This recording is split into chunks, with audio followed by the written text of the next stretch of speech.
Bonjour à tous et bienvenue sur Mosaïque Cristal. Dans un instant, on sera en direct au Burger King de Hambar qui ouvre ses portes aujourd'hui. On regarde d'abord les titres des autres sujets qu'on va développer dans le JT. La construction du réseau de chaleur à Sarreguemines touche à sa fin, mais la dernière étape passe par la phase qui impacte le plus la circulation, la traversée du pont des Alliés. Un point de passage délicat qui a déjà engendré son lot de mauvaises surprises et de mécontents. La Poste recrute. Noël n'est plus très loin, la période de pic de distribution de colis approche. Le recrutement de facteurs se fait en premier lieu via un contrat d'intérim de 2 mois qui peut ensuite être prolongé, voire évoluer en CDI. Les candidatures se font auprès des entreprises d'intérim locales ou carrément via votre facteur en lui remettant CV et lettre de motivation. De la diététique pour la première fois au programme des bénéficiaires du chantier d'insertion. À travers un atelier proposé par la communauté d'agglomération Sarreguemines-Confluence, 10 demandeurs d'emploi ont appris à préparer un apéritif équilibré et à moindre coût. Un festival transfrontalier pour les jeunes. La 10e édition du Festival Loustic aura lieu du 7 au 13 novembre à Forbach et à Sarreguemines. Théâtre, danse, cirque acrobatique, cinéma, théâtre d'ombre. Les spectacles vont se succéder pour le plus grand bonheur des petits et des grands. Et en fin d'émission, vous découvrirez le métier de vétérinaire rural. Marie-Morgane s'est glissée en immersion pour vous dévoiler les aspects somme toute peu connus de ce métier. Mais pour le moment, Marie-Morgane est en direct au Burger King de Hambar qui vient tout juste d'ouvrir. Exactement, il y a tout juste 1 heure, les premiers clients se sont installés à l'intérieur. Alors au vu du parking qui est plein et des voitures qui s'enchaînent, je pense que cette ouverture était très attendue par les habitants du secteur. Pour les équipes, leur objectif est d'atteindre les 500 tickets par jour pour le démarrage. Alors pour rappel, les travaux ont démarré en juin, il y a 5 mois, pour construire ce fast-food de 420 mètres carrés. Le Burger King se situe juste à côté du rond-point de la Rotterspitz, entre Sarreguemines et Hambar, à proximité du Super U et juste en face de son concurrent McDonald's. Et côté ressources humaines, j'imagine qu'un vaste recrutement a dû être organisé pour pouvoir accueillir aujourd'hui autant de clients. Effectivement, 80 postes d'équipiers polyvalents étaient à pourvoir.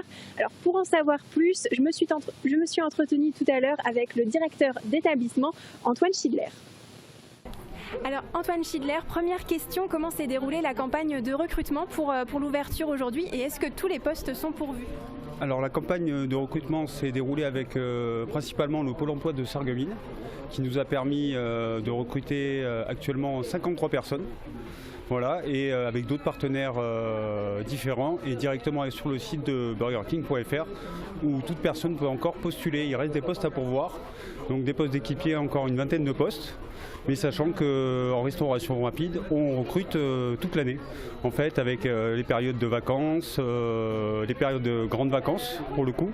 Et j'invite tous les étudiants qui souhaitent aussi des petits contrats le week-end à venir postuler soit au restaurant en déposant un CV et une lettre de motivation, mais aussi sur le site directement de Burger King France. Voilà.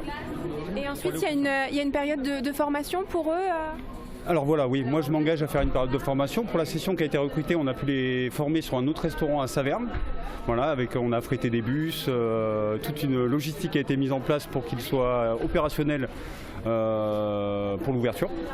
Et sur les prochains, oui, je mets moi-même en place dans le restaurant un plan de formation d'une semaine sur un secteur d'activité, c'est-à-dire soit la partie cuisine, soit la partie comptoir de service, mais sachant que l'ensemble de mes salariés sont formés à l'accueil des clients, mais aussi à la confection des frites et aussi au backstage de Burger King. Et donc c'est une nouvelle enseigne pour le département de la Moselle. Pourquoi avoir décidé de s'implanter ici à Hambar ? Alors c'est la 9e qui s'implante en Moselle et on a décidé de s'implanter à Hambar tout simplement parce que Burger King a une volonté de maillage territorial sur les grosses zones urbaines, mais aussi sur les zones un peu plus rurales ou de moins forte densité de population pour les petites villes telles que Sarreguemines, Hambach et d'autres à travers toute la France.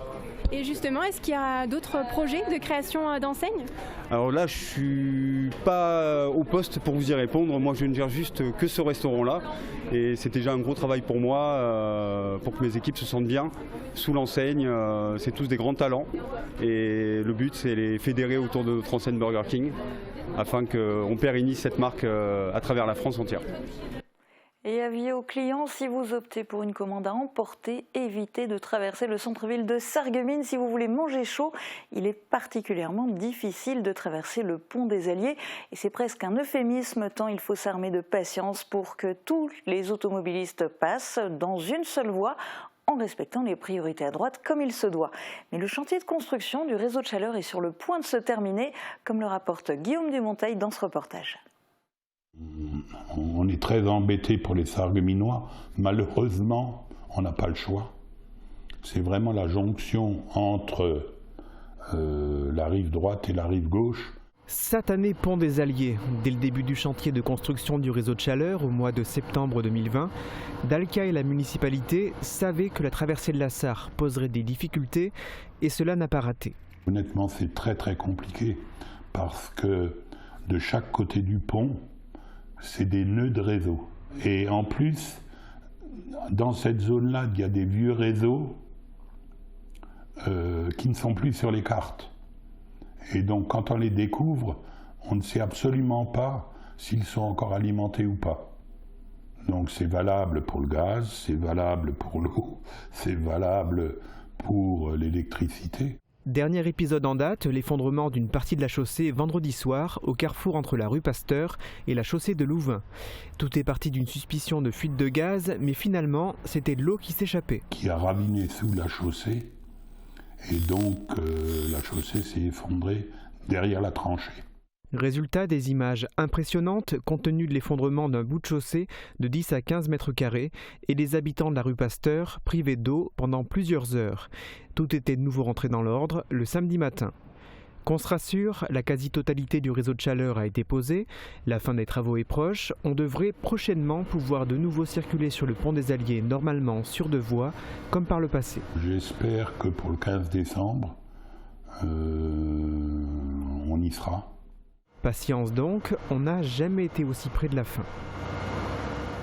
Vous êtes à la recherche d'un emploi, et bien la Poste recrute. À l'approche des fêtes de fin d'année, elle propose une quinzaine de postes saisonniers sur plusieurs sites du territoire. Plus d'informations avec Luc Roulin, directeur d'établissement. Nos besoins de recrutement, il se fait dans le cadre d'une période particulière chez nous qui s'appelle la peak période, qui est la période forte colis. C'est la période la plus forte en termes d'activité pour nous. Donc on a besoin de renforcer les équipes sur le terrain pour distribuer les colis et le courrier. Alors ce sont des contrats en intérim de 2 mois, essentiellement donc sur de l'activité, je disais, de facteurs. Quand ça se passe bien sur la peak période, on a des besoins toute l'année. Donc généralement on fait travailler ensuite les personnes pendant quasiment 1 an en intérim. On a des besoins de l'année suivante. Et ça peut mener à terme sur un CDI. Puisque pour vous donner une idée, cette année on a CDIsé déjà 11 personnes et on sait qu'on aura à peu près entre 10 et 15 personnes encore l'année prochaine. Pour candidater, le plus simple, vous vous rapprochez de votre entreprise de travail temporaire, de boîte d'intérim locale, parce qu'on travaille à chaque fois suivant nos centres courriers avec les entreprises d'intérim, ou alors vous passez directement par votre facteur, vous mettez sous une enveloppe un CV, une lettre de motivation et nous ça reviendra par notre réseau. On peut candidater. Pour la peak période, il reste encore 3 semaines avant que ça commence. Vous avez jusqu'à début novembre. Après, on a des besoins toute l'année. Donc même une demande qui nous viendrait mi-novembre, on sait qu'on pourrait faire travailler les personnes qui candidateraient puisqu'on a des besoins ponctuels chaque mois. Focus à présent sur une action inédite, bien-être et santé. Toute la semaine dernière, 10 demandeurs d'emploi ont participé aux ateliers de réflexion sur l'image de soi, d'addictologie, de thérapie forestière, de gestion de budget et de diététique. L'action a été imaginée par l'organisme Chantier d'insertion pour faciliter le retour à l'emploi de ces personnes qui sont parfois dans des situations personnelles difficiles. Reportage d'Émilie Azel et Guillaume Dumonteil. Préparer un apéritif équilibré à moindre coût, c'est ce qu'ont fait ces demandeurs d'emploi lors d'un des ateliers de l'action bien-être et santé. L'organisme d'aide au retour à l'emploi Chantier d'insertion a offert à 10 bénéficiaires l'opportunité de participer à cette action organisée par l'agglomération de Sarreguemines. On a parlé d'insertion justement, de redonner, faciliter l'accès à un emploi. Ça ne se fait pas comme ça d'un claquement de doigts, parce que souvent nos bénéficiaires ont aussi besoin de se retrouver avec eux-mêmes, si j'ose dire. Donc ils sont confrontés malheureusement souvent à des problématiques personnelles, des problématiques de santé, qui font que la première étape, justement, l'importance, c'est d'attribuer à leur bien-être, à leur santé, une attention toute particulière pour leur donner les outils aussi par la suite de mieux accéder à un emploi et à un travail. Les bénéficiaires ont pu apprendre à changer certaines de leurs habitudes pour mieux vivre et prendre soin d'eux. À raison de 20 heures par semaine, ils ont assisté à différents ateliers comme sur la diététique. On a appris à, justement, comme là aujourd'hui, à faire des ateliers avec presque rien pour faire des petits apéros. On a appris aussi à faire des thérapies sur soi-même pour le bien, justement, se décompresser. Apprendre un peu plus à être dans la nature que justement dans la civilisation et être plus un peu nouveau naturel que être que dans les magasins et tout ça quoi. L'action s'est bien déroulée et les organisateurs sont enchantés du résultat. Je suis agréablement surprise parce que je suis en train de voir. Je vois des salariés impliqués, une petite fourmilière. Ils se sont détendus au fil des jours et je pense que là, on va arriver à un beau bilan. L'organisation d'une action sous cette forme est une première. Elle a été une manière d'innover et de rendre les choses plus concrètes. Culture spéciale jeunesse, le festival transfrontalier Loustic aura lieu du 7 au 13 novembre pour la 10e fois. Et pour cette première édition sans restriction depuis 2019, le programme varié a été dévoilé. Du théâtre à la danse, du cirque acrobatique au cinéma, il y en a pour tous les goûts. Principalement consacré à la jeunesse, le festival Loustic est évidemment ouvert à tout le monde. Reportage de Tom Kurtzika. Le programme riche et varié du festival Loustic fera incontestablement le bonheur des petits et des grands. En novembre, le festival Loustic sera de retour. À Sarrebruck et à Forbach, pendant une semaine, une grande variété de spectacles sera proposée dans toutes les disciplines scéniques, comme la danse, le théâtre, le cirque acrobatique, le cinéma, le théâtre d'ombre et beaucoup plus. Particularité de ce festival, il est complètement transfrontalier, autant dans le programme que dans l'équipe. Alors déjà, ça veut dire que nos équipes, du côté de la Fondation comme de la scène nationale, sont mêlées le temps du festival, donc c'est assez original, puisque tout d'un coup, on n'est pas sur un type d'organisation, on est bien sur une organisation commune, et puis il y a des questions très matérielles, on prend la voiture pour aller de l'autre côté, ou le train, etc. Donc il y a toute une gymnastique de planning qu'on met en œuvre préalablement pour que les équipes puissent être à un moment donné à Sarrebruck, puis revenir à Forbach, etc. Donc voilà, on peut s'apercevoir que c'est vraiment dans tous ces aspects qu'on peut trouver des différences au niveau de ce festival transfrontalier. Le festival est principalement consacré à la jeunesse des deux côtés de la frontière. Il reste néanmoins ouvert aux adultes. Cette année est particulière. En plus d'être la première édition depuis 2019 sans restrictions sanitaires, le festival fête cette année son 10e anniversaire. Depuis 2012, Loustic s'est forgé la réputation d'être au cœur des échanges transfrontaliers. Loustic fête ses 10 ans aujourd'hui et c'est l'un des rares festivals vraiment transfrontaliers, c'est-à-dire qui va se dérouler à partir du 7 novembre, aussi bien à Forbach qu'à Sarrebruck. Avec le festival Perspective et puis aussi le salon du livre de jeunesse, il fait partie des rares événements qui sont véritablement organisés à cheval sur la frontière. Et c'est un point très important. Effectivement, il y a beaucoup de festivals en Moselle comme en Sarre, mais peu d'entre eux, comme Loustic, sont organisés pour les publics des deux pays et pour des gens qui parlent les deux langues. Depuis ses débuts, le festival est toujours intervenu dans les établissements scolaires, comme cette année, entre autres, avec la pièce de théâtre Le Processus. Sous le titre Der Vorgang, elle est présentée pour la première fois en allemand en plus de la version française. Ces 10 dernières années, le festival a beaucoup évolué. On avait le format festival, en fait, ça prête super bien pour tester des choses. En fait, au départ, c'était plutôt seulement quelque chose pour les scolaires sur le temps temps scolaire. Et après on a dit ça serait bien d'avoir les familles. Il y avait les jeunes qui sont venus qui ont dit mais moi j'aimerais bien venir avec ma famille. Et comme ça on a un peu, en fonction des années, un peu ajusté. On a fait plus long. Après on a dit ok peut-être c'est un peu trop long. On a fait plus court. Et là en fait avec les 9 spectacles qu'on a actuellement sur presque une semaine en fait c'est ça qui nous plaît en fait pour avoir une offre et pour les scolaires sur le temps scolaire et pour les familles surtout un peu plus sur le week-end. Entre le lundi 7 et le dimanche 13 novembre, les 7 différents lieux à Forbach et à Sarrebruck accueilleront les spectacles. Rendez-vous le mardi 8 au carreau de Forbach pour l'inauguration officielle du festival Lustig avec la représentation de danse Pilographie. On jette maintenant un œil aux prévisions météo de demain avant de plonger dans le quotidien des vétérinaires ruraux. A tout de suite. Protégez et mettez en lumière votre maison avec toutes les nuances de crépi proposées par Modèle Habitat. Retrouvez votre programme avec le Crédit Mutuel, partenaire des grands événements de votre région. Une banque qui appartient à ses clients, ça change tout. Bonjour à tous. Demain, le ciel est variable, des éclaircies sont possibles, les nuages apportent de temps en temps quelques averses. N'oubliez pas votre parapluie. Le thermomètre continue sa chute, il indique 6 degrés le matin, 11 degrés l'après-midi. Demain, souhaitez une bonne fête au Charles, le soleil se lève à 7h27 et se couche à 17h09. Bonne journée sur Mosaïque Cristal. C'était votre programme avec le Crédit Mutuel, partenaire des grands événements de votre région. Une banque qui appartient à ses clients, ça change tout. On est mercredi ? Non. C'est quand mercredi ? C'est quand mercredi ? Papa, on est mercredi ! On est quel jour aujourd'hui ? C'est mercredi. Avec les mercredis, la journée des enfants est aussi celle des parents. On arrive juste à Ambar de chez vous. Rendez-vous dans votre nouveau Burger King, 95 rue principale à Ambar. Burger King ! OR Corporate améliore votre cadre de vie dans tout le département. Nos équipes travaillent sur des projets de construction qui dynamisent votre ville et des chantiers de rénovation pour ramener à la vie des bâtiments historiques de votre territoire. Spécialiste en architecture, suivi de chantier et en gestion immobilière. OR Corporate, c'est imaginer, innover et construire ensemble. Je peux enfin profiter de la piscine. Suite à une intervention chirurgicale, nous pouvons vous fabriquer des embouts sur mesure étanches pour éviter l'insertion d'eau dans le conduit auditif. Et quand je bricole, comment me protéger ? Il existe aussi toutes sortes de protections sur mesure adaptées à chacune de vos activités.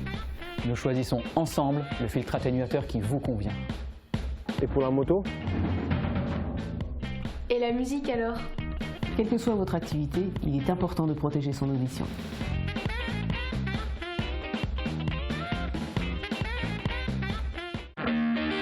La boîte à musique, c'est la référence pour les particuliers et les pros. Nos experts sont à votre service pour vous conseiller dans différents secteurs. Les instruments de musique, la location de matériel pour tout type d'événement, la numérisation de vos cassettes ou films Super 8, mais aussi pour l'installation de systèmes audio et d'éclairage en milieu professionnel ou à votre domicile. Toute la boutique est au prix du net. Retrouvez aussi tous nos articles sur notre site internet Music Good Deal. Création Coleman, fabrication de cheminées et poêles traditionnels ou contemporains en faïence. Plus de 1000 références et 60 coloris. Création Coleman à Grosse-Bliederstroff, spécialiste de la cheminée sur mesure depuis 1979. Dans la vie, vous avez appris à vous méfier des offres trop alléchantes, à ne pas acheter n'importe quoi, n'importe où, et à protéger vos codes secrets. Sur Internet, apprenez à déjouer les pièges, à repérer les signes qui sécurisent vos achats. Et ne communiquez vos mots de passe ni par mail, ni par texto, ni par téléphone. Votre sécurité commence par votre vigilance. Tous nos conseils cybersécurité sur lesclésdelabanque.com. Laisse jouer, fort justement, attention Kirill est dans la surface, le ballon retrait, et l'essaye. La saison du football bat son plein et Mosaïque Cristal vous propose de suivre tous les matchs du SFC en direct. Le prochain match de la saison oppose Villerupt au SFC ce dimanche à 14h30 en direct et en exclusivité sur Mosaïque Cristal. Place maintenant un nouveau numéro de notre émission En Immersion. Marie-Morgane Pires est partie à la découverte du métier de vétérinaire rural Pour cela, elle s'est rendue à la clinique Les Béliers à Enchenberg. Elle a suivi Camille et Patrice lors de leurs différents rendez-vous. Je vous laisse découvrir leur quotidien en sa compagnie. Très bonne journée à tous, à demain.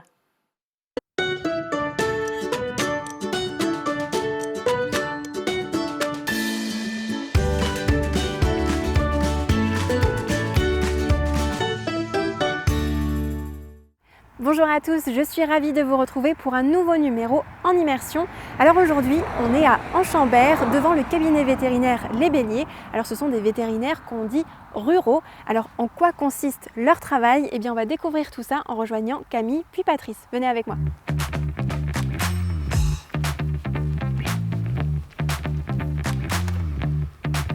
Bonjour. Bonjour, bienvenue au cabinet Les Béliers. Merci beaucoup, je suis ravie d'être ici. Merci d'être venue. Alors ici, on m'a dit que c'était un cabinet vétérinaire rural.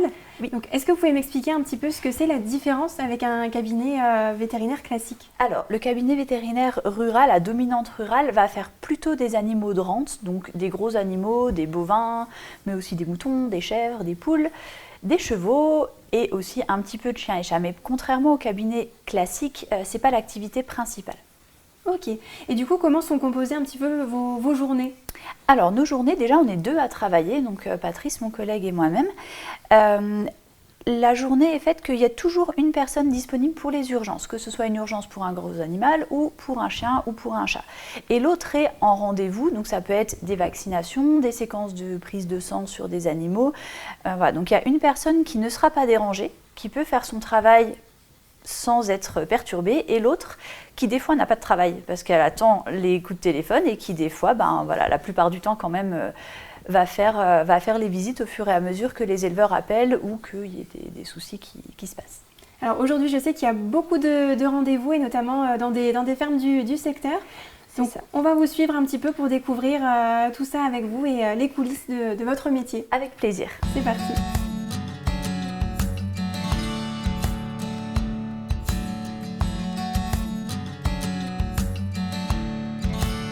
Donc ici on est dans une ferme à Montbronne, c'est ça? Oui, on est à la ferme Lisenbourg à Montbronne qui font des vaches allaitantes, donc des blondes d'Aquitaine qui font de la vente directe. Et là on est en période de vélage, donc a priori il y a un petit veau qui est né il n'y a pas longtemps et qui a un petit souci au niveau du nombril, donc on va aller regarder ça. Ça marche.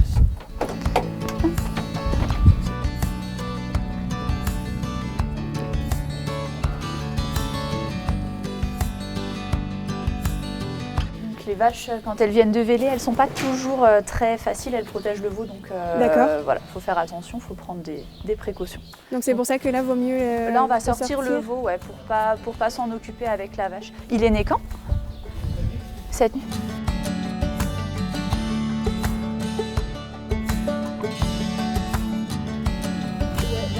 Ce qu'on va faire, moi je vais mettre une ligature là-dedans, je mets un antibio. Et je suis même pas sûre que j'ai besoin de refermer ici. Je vais peut-être juste mettre un point pour qu'elle ne tire pas dessus. Je vais chercher ce qu'il faut.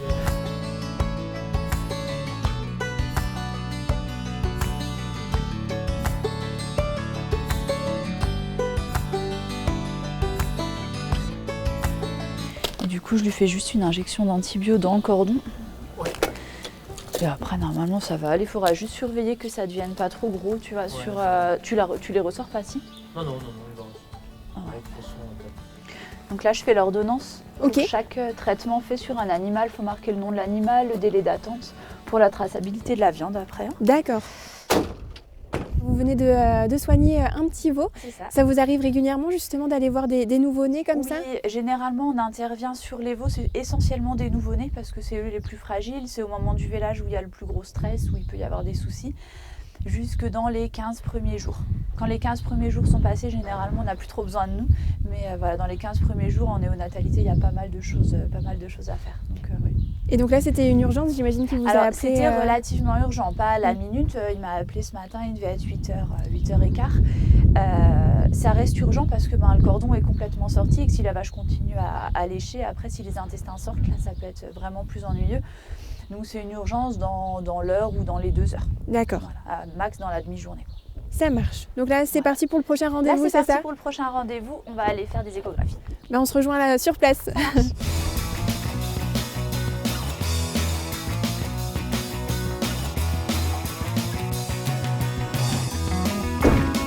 Donc là, on est dans une autre ferme, toujours à Montbronne. Toujours à Montbronne, on est à la ferme de la Neumate, qui est la ferme de mon mari aussi. D'accord. Ça tombe bien. Et on va faire des échographies sur des vaches qui ont été échographiées déjà gestantes, mais qui ont eu des comportements de chaleur. Donc il y a un doute de est-ce qu'elles auraient avorté, sachant qu'on a eu un avortement il n'y a pas très longtemps. D'accord. Donc on va simplement vérifier qu'elles n'aient pas avorté.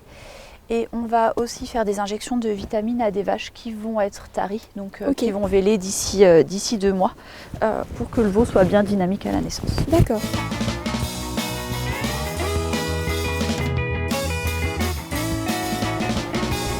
Donc pour vous, c'est principalement des déplacements dans les fermes? Oui, essentiellement, oui. Essentiellement, parfois, ils nous ramènent des veaux sur place au cabinet pour les perfuser. Quand c'est des nouveau-nés, c'est plus facile, ils ne bougent pas beaucoup. Mais sinon, c'est nous qui nous déplaçons systématiquement en ferme. Ouais. D'accord. Les échographies, on les fait en transrectal parce que le rectum surplombe l'utérus. Ok. Et du coup, tu me dis quand je peux y aller. Du coup, ça nous permet d'avoir une belle image.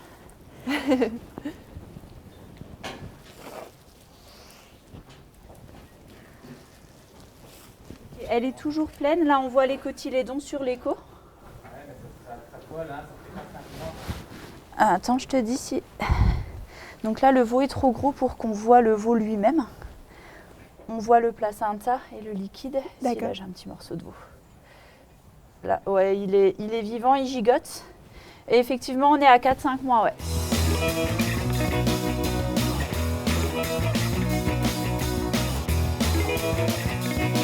Donc là, on va faire des injections de vitamines. C'est des vitamines et du sélénium. D'accord. Ça permettra de donner une bonne vitalité au veau à la naissance. C'est un colostrum de bonne qualité. D'accord.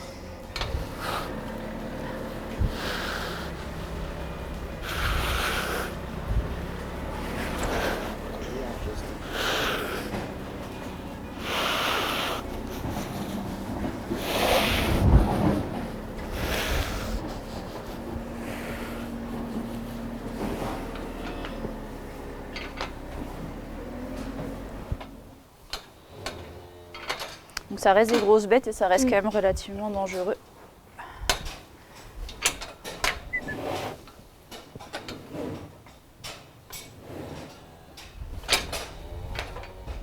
Je peux enlever la voisine? Ah, file.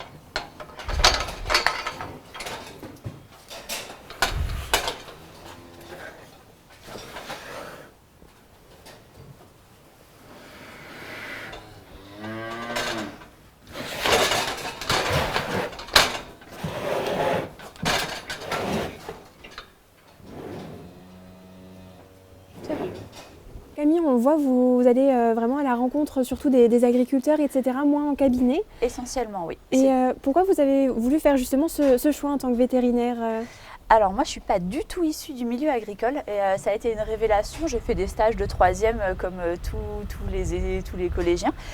Et je suis tombée par hasard sur un vétérinaire qui faisait des bovins.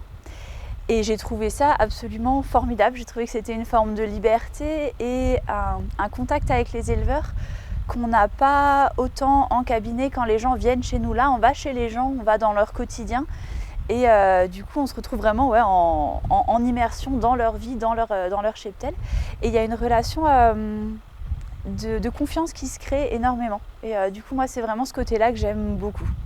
Et est-ce que du coup ça a nécessité une formation différente que des vétérinaires classiques entre guillemets? Pas tout à fait, c'est-à-dire que le cursus de base c'est le même.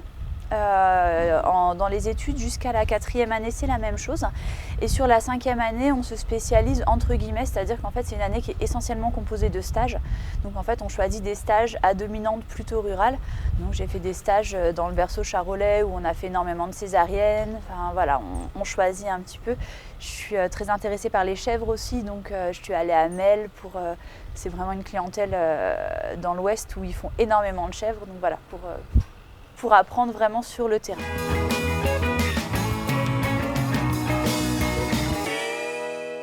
Comme on se déplace, on a besoin d'avoir tout sous la main. Donc ça, c'est des meubles qui sont conçus exprès. Les portes, elles ne s'ouvrent pas. Parce que sinon, quand on freine, il y a tout qui s'ouvre. Donc on a un petit tiroir où on a les ordonnances. Et après, donc chacun trie comme il veut. Moi, j'ai trié le tiroir là où j'ai mes antibiotiques, donc en grand conditionnement, en petit conditionnement et mes anti-inflammatoires. D'accord. Donc on a à la fois des paquets complets, enfin des boîtes non entamées qu'on peut laisser aux éleveurs et des entamées où on peut faire juste le traitement d'un animal. Les tubes pour les prises de sang, les aiguilles, les compresses, le crayon à marquer, des petits pots pour faire des prélèvements de lait stériles si on doit faire des bactériologies sur le lait, des cathéters pour perfuser les veaux. Et ça vous arrive de devoir faire des opérations, enfin des choses un peu plus lourdes? Donc ça arrive régulièrement qu'on doit faire des césariennes ou des opérations plutôt digestives. Et là, j'ai tout regroupé dans ma petite boîte qui est là.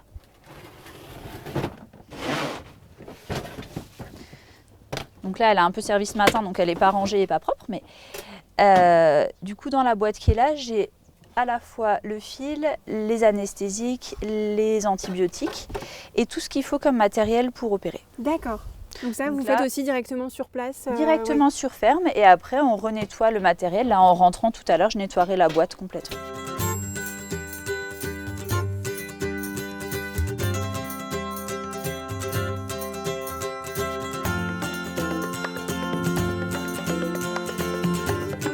Avec l'âge, en fait, ça apparaît de plus en plus. Oui, maintenant, il y en a une sur... Ouais, mais ça, je lui enlèverai. Hein. Quand on fait le détartrage, je mets un petit coup de scalpel. Celle-là, je peux lui enlever facilement. Ça, c'est pas un problème. Du coup, des rendez-vous comme ça au cabinet, c'est assez rare finalement? Oui, c'est moins rare que ce à quoi on s'attendait, mais on en fait quand même un petit peu. On essaye de privilégier le début de matinée où on met 2-3 rendez-vous, le début d'après-midi 2-3 rendez-vous, parce qu'avec les visites à l'extérieur, on a du mal à savoir combien de temps ça va prendre. Des fois, ça peut bien se passer, en une demi-heure, c'est fait. Des fois, ça peut mal se passer et prendre un peu plus de temps. Donc voilà, en mettant les rendez-vous chien et chat en début de demi-journée, c'est plus simple pour nous. Donc là, c'est commandé, ça arrivera demain après-midi. Alors voilà, on a passé toute la matinée avec Camille et maintenant on va rejoindre son collègue Patrice. Bonjour Patrice. Bonjour. Alors vous avez un peu d'autres spécialités que Camille et notamment l'ostéopathie. Voilà. C'est ça. Alors comment vous êtes arrivé dans ce domaine? Donc moi je fais de l'ostéopathie plutôt énergétique, on va dire, fluidique. Je ne fais pas de structurel, pas de prise de catch. Et j'y suis arrivé parce que ça m'a toujours intéressé, ça correspond bien à mes convictions de vraiment essayer de faire du bien à l'animal et l'animal, on le voit, il est détendu et même il nous remercie. Et j'ai un animal qui n'est pas stressé, je suis venu, je lui ai fait du bien, voilà, ça correspond bien à la conception que j'ai de mon métier, quoi. Et donc l'ostéopathie est pratiquée entre guillemets dans quelles circonstances? Est-ce que c'est pour un animal qui est malade ou pour lui juste le déstresser comme vous disiez? Alors ça peut être les deux options, soit parce qu'il y a un animal qui est malade, blocage du dos ou un spasme ou même des coliques. Et on peut aussi le faire en séance d'entretien pour lui assurer un bon équilibre, un bon tonus plusieurs fois dans l'année, quoi. Ok, donc là justement vous allez vous occuper d'un cheval, c'est ça? Voilà. Donc on va à l'écurie juste à côté. Voilà, juste à côté. C'est parti. Ok.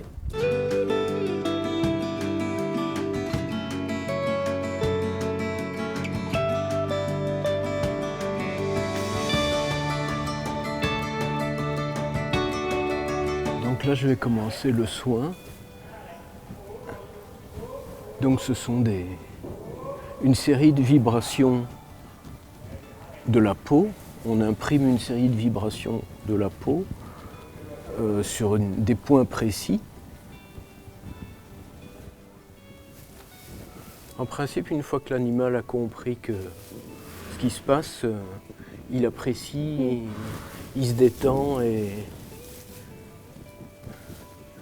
quand je viens avec ma casquette d'ostéo, ça se passe en général toujours bien. Oui. Quand j'ai la casquette de veto, c'est pas toujours le cas. C'est différent. Quand il voit la seringue ou l'aiguille, voilà. Si vous avez déjà fait des soins, massage aux pierres chaudes, des choses comme ça, le cheval se sent exactement dans la même situation que pour nos massages à nous. D'accord. que si on était étendu sur une table avec une serviette confortable. Voilà, pour le cheval, il se sent exactement dans la même situation.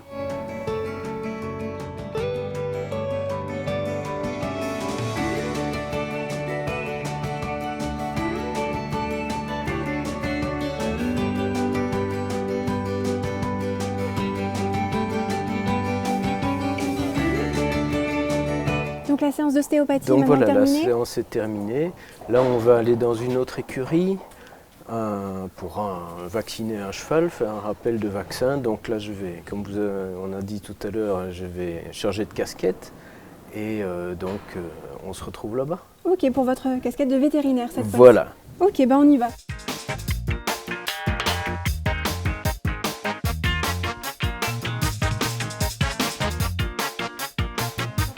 Toujours dans une écurie, mais cette fois à Sarreguemines, voilà, c'est ça? Voilà, là on est à Sarreguemines. Donc vous avez vu qu'il faut faire une partie de notre boulot, c'est beaucoup de déplacements. Oui, parce que justement, vous couvrez quel territoire? Voilà, on couvre d'Enchambert un rayon de 25 km autour d'Enchambert. D'accord, donc parfois beaucoup de déplacements aussi. Donc parfois beaucoup de déplacements. Et donc là, on fait un rappel de vaccin. D'accord. Du mois dernier, on refait son rappel là. Et voilà. Ok, bah je vous laisse faire. Ok, ça va, il s'est remplumé un petit peu depuis la dernière fois. Ouais. Donc je fais une petite auscultation avant, voir si tout va bien, si le cheval est en bonne santé, s'il est prêt à recevoir le vaccin.